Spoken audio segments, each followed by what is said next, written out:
are you today, Patrick? I'm great. I don't have any charts, so show whatever. Okay. Whatever you have. All right. there. Well, what I'm going to do is I'm going to show your mug and the Malden website. Let me just get that up for everybody, and we're going to be talking about the trade war, which we've had a lot of opening salvos. The first one being, let's see, there we go. First one being with solar panels. But before we start that, Patrick, and I went to your website, and God, your writings have been everywhere. Forbes, Business Insider, Investors Business Daily. You've been working with John Malden for 3 decades. You look too young to have been in this business for 3 decades already. So why don't you tell us a little bit about how you got started in the industry and ended up being an analyst and a financial writer and manager. Yeah, so, well, years ago, I was intelligence officer in the Army. Then I got out and went into a doctoral program in political science and ran into John Malden in a strange scenario, and he convinced me that wasn't the direction to go with my life. So I went to work with him, and this was in late 80s. Wow. And stayed with him a few years, and we did some cool stuff. And then I went to work for a futures brokerage that he was a partner in. Stayed there for a long time. That was called Pro Futures. Pro Futures, okay. Yeah, small brokerage in Austin. And right. We ran commodity pools, hedge funds, other interesting things there. Okay. So I worked there for a while. Then I went to a registered investment advisor that did market timing with mutual funds and ETFs. It's called Capital Cities. So that was fun. I was an ETF trader for a while. And John and I sort of stayed in touch all this whole time. And then opportunity came up to go back to work for him. And so I did that, I guess, 3 years ago now.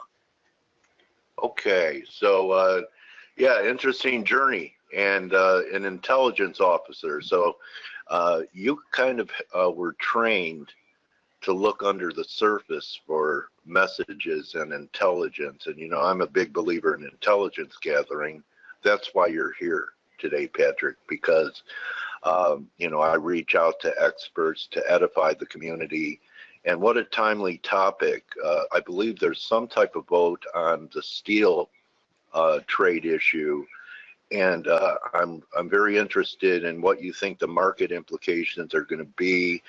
I read your piece, and maybe we could start with, wasn't the opening salvo against China for solar panels? And what was interesting is they didn't retaliate against U.S. manufacturers of solar panels, which there aren't a lot. What they decided to do was buy more of their soybeans from Brazil to hurt U.S. farmers and hurt exports of grain.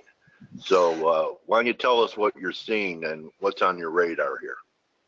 Right. So, well, as we know, even from before the election and the campaign, Trump was always had a sore spot for China in a variety of different ways.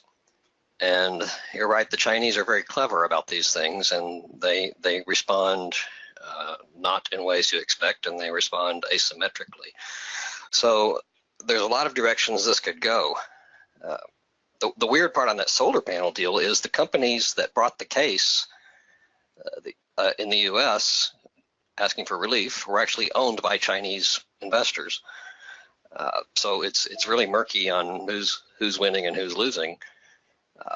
But that was, as you say, the sort of the prelude to what's much bigger, which is what may be happen, or apparently is going to happen today on steel and aluminum. And the background here is that Trump can't do a lot on tariffs without Congress, except under certain conditions.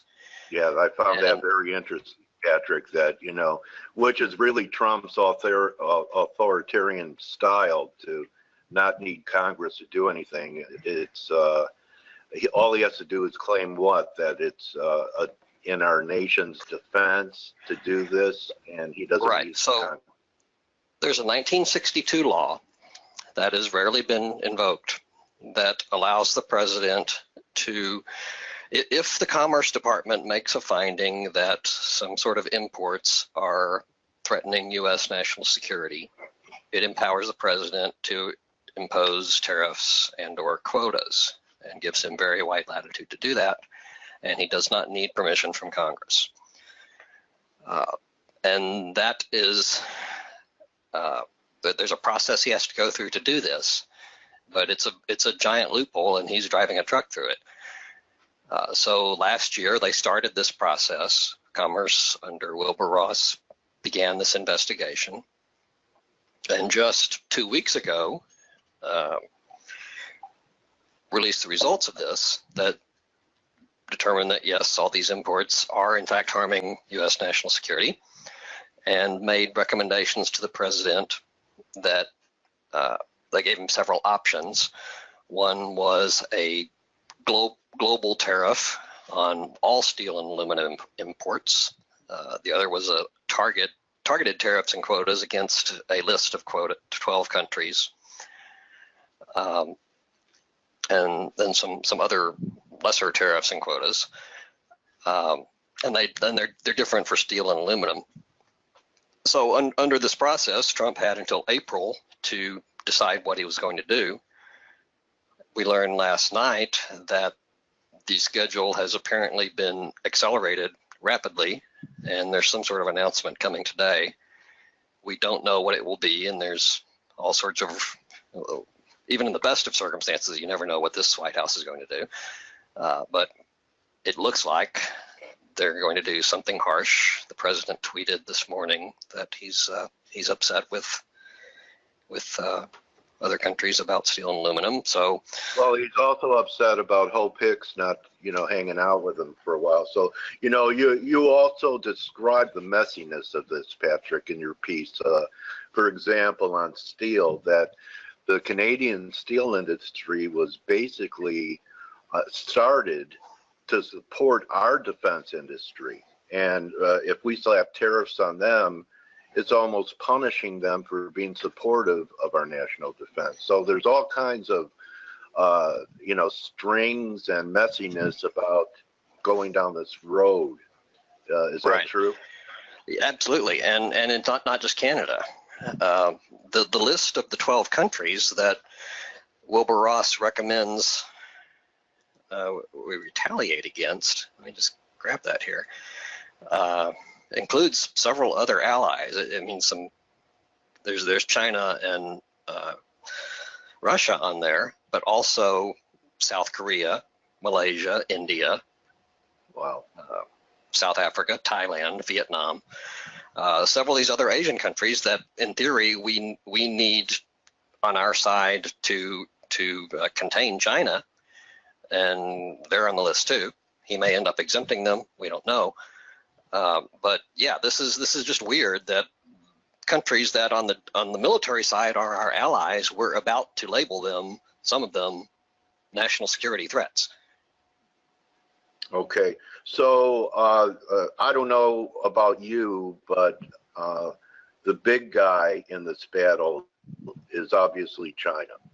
And, a lot of things that we need in this country are manufactured in China. In fact, I read that our transformers, if we ever had a power grid problem, that we don't build them anymore. They come from China. So if we had a grid problem, we'd have to wait for months just for them to get to the U.S., and they come from China.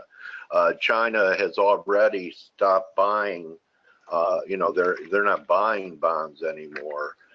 They could, if they really wanted to retaliate, begin to liquidate their bond holdings. So is China the big guy that we have to really keep an eye on for, the world order and the continuation of bull markets and asset classes to continue? And, now that this has started, why don't you give us, I don't know if there's a best case scenario, but where you see after steel, where else we could go, and how do you think these countries are going to respond to these tariffs? Right. Well, China is indeed huge in almost everything, and the global trading system is so dispersed and integrated at the same time that there's all kinds of things we have to get from them. There's things they have to get from us, and when you start throwing tariffs on each other, as we're about to do, it's very difficult to predict how it will go. It usually doesn't end well, but the Chinese are particularly adept at this, and they have lots of ways they can retaliate, for instance, against U.S. agriculture. Right. That what they're already doing. They're going to other producers like Brazil. Are there any analogies with how this is starting? And in the 30s, China wasn't as big of an economic player on the world stage as they are now. Between now and the Smoot-Hartley legislation in the 30s, do you see any parallels between that and what's beginning now, or differences? Well, I'd like to say there aren't, because that was not a good move that Roosevelt made back then. But it did start this way. These things start small and then turn into something bigger, and it's often beyond the control of even the leaders.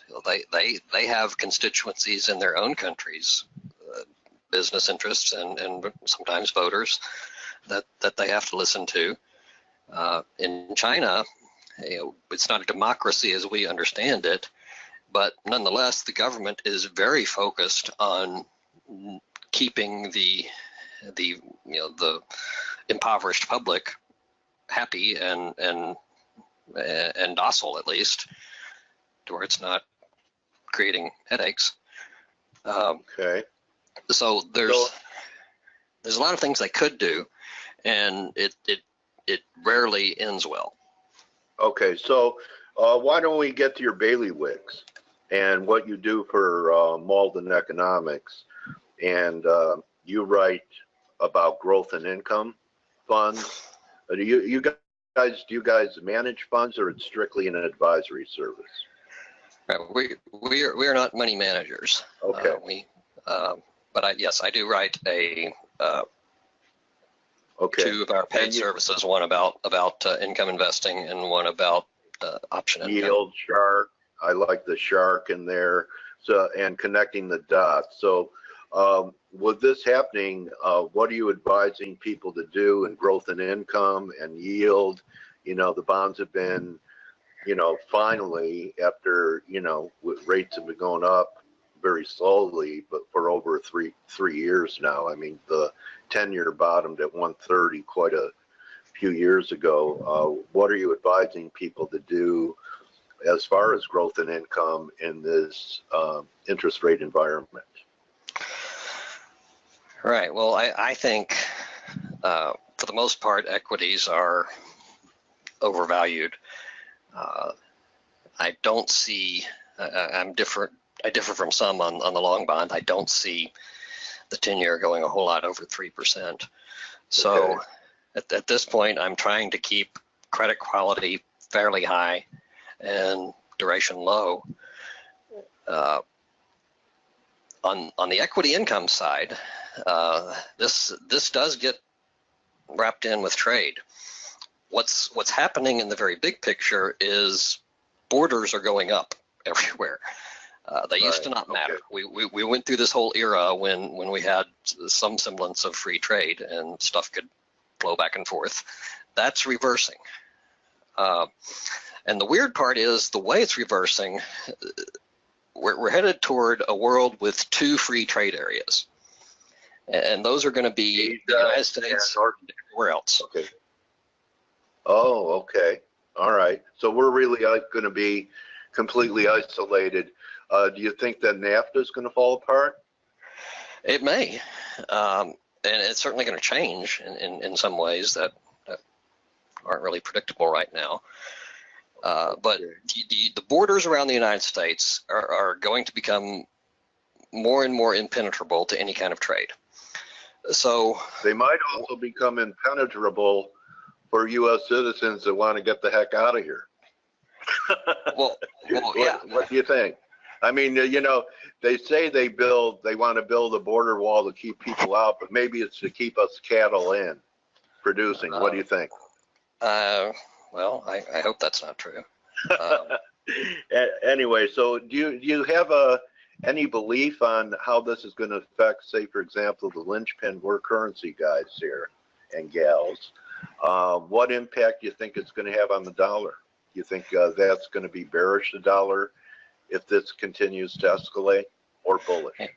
Yeah. So I'm certainly not a currency trader, so I'm not the one to ask about what's going to happen tomorrow. Okay. Over time, I think it will mean a stronger dollar, and that's not going to be good for a lot of emerging countries. It's because the U.S. will continue, or what Trump is trying to do, and he may well succeed, is to make exports outweigh imports, which will mean fewer dollars floating around overseas. All right. Okay, interesting. All right, so we could end up having, that would be kind of deflationary long term if the dollar appreciates, because there aren't enough dollars out there right now to service debt, and it's easier to service debt with the debasing of the dollar rather than an appreciation of the dollar. Any view on commodities with what's happening here with the trade war? Could this be the time that precious metals begin to take center stage again, or views on oil, since we have now become an exporter, not just an importer of oil? Any view on those two? Yeah, that's a related factor that's more important than I think a lot of people realize, is that without importing so much oil means we are shipping fewer dollars overseas to the Middle East, which further reduces the dollar supply outside the United States, which is going to make those dollars more valuable. And that gets back to the steel even. You know, what is one of the main uses of steel in the United States is the pipelines that go into our energy industry, which we're trying to grow, or is growing. Okay. Yeah, so I'm getting the picture that a trade war, rather than, you know, what a lot of people are talking about is, you know, the death of the dollar and the end of its reserve currency status, is actually going to be the opposite, which, you know, when the dollar goes up, most things go down. It's kind of deflationary. I mean, that's what's happening. So what I'm gleaning from you is the trade war is going to be pretty bullish a dollar, so we should be looking for dollar buying opportunities as this progresses. Anything else on your radar? What are you writing about in your column when you say connect the dots, connecting the dots? What are the dots? What are you telling your readers in connecting the dots? Right. So I try to look at macro trends and put together different pieces that don't necessarily seem connected at first. But trade is a big part of that. Trade and currencies are the circulatory system of the global economy. They're what tie everything together, and it's getting bollocksed up right now. And okay. So what I think is going, the beneficiaries of this, of where we're going, are going to be consumers and businesses who don't need anything to cross the U.S. border. So if you're a business whose supply chain, yeah, that's a good question. But if your supply chain and your customers are both in the United States, you're going to have a relative advantage over anybody that depends on raw materials from overseas or that is trying to export overseas. Yeah, and are there many, you know, major corporations? I don't think would fall into that. So this could be a boon for small business in America.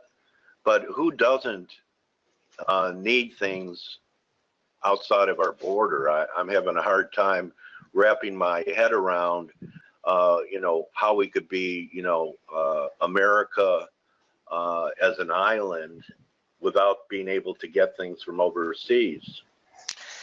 Who would benefit? Yeah. That is hard to see.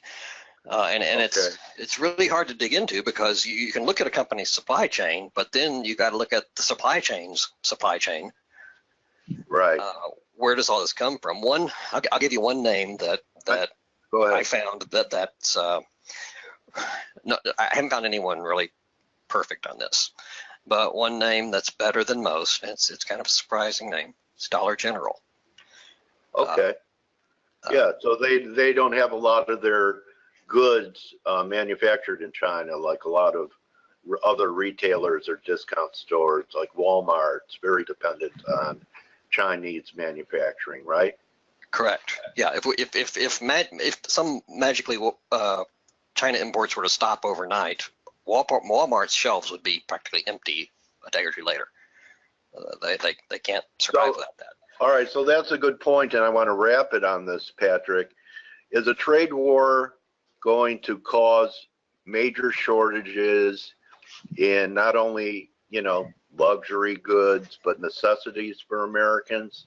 Are we going to have shortages in, say, we have a bad crop year with a weather market from La Nina, and we have a drought in the Midwest and we need to get grain elsewhere? Are we going to be looking at severe shortages in a lot of different areas for U.S. citizens if this continues? I think you could see spot shortages in some goods. I think more likely you'll just see higher prices. Okay. All right. Higher prices. Okay. So there goes the tax cut. So, Patrick, what's the best way for people to follow your work? And I see here you have quite a team on About Us. Besides John, you have a whole list of people that are working and contributing to your advisory. This is Patrick's website where he contributes to Malden Economics. And are you active on Twitter? I have your Twitter handle at Yes. Patrick W. Yeah, that's really the best way to follow me is on Twitter, and it's very simple, at Patrick W. Okay. And my company, Malden Economics, is actually having our annual macro event in San Diego next week. Oh wow! It's a little late to go. We'll be having a live blog, and there's a audio package and live stream you can buy. Okay. So look on our website, maldeneconomics.com, and you'll see information about that. How come Dale Pinkert isn't speaking there? Ever hear of the guy? Yeah, horrible oversight. I don't know how that. Well, Patrick, thank you so much for your time today, and I found your piece on this trade war fascinating. Especially, a lot of people think that that President Trump's going to need congressional approval to do all these things, and he could be like a king and just say everything's for national defense purposes. And let's get back together as things unfold and hope for the best and prepare for the worst. Yeah, glad to talk with you, Dale. I appreciate it.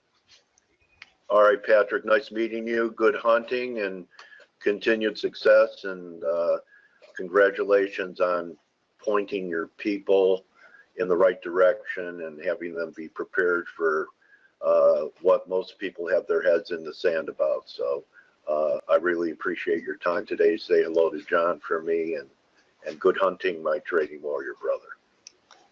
My pleasure. Well, we'll do that. Have a great day. All right, Patrick. So that's a wrap, everybody. Thank you, viewers from investing.com. Let's see how the market recovers. If you take a look at the S&Ps for a continued washout, I don't want to see S&Ps back above 2735. If it gets there, it's a shot for a short. If this washout is going to happen into early next week. And I'll see everyone in the member chat room. You're very welcome, Bob. You're very welcome, Abdul.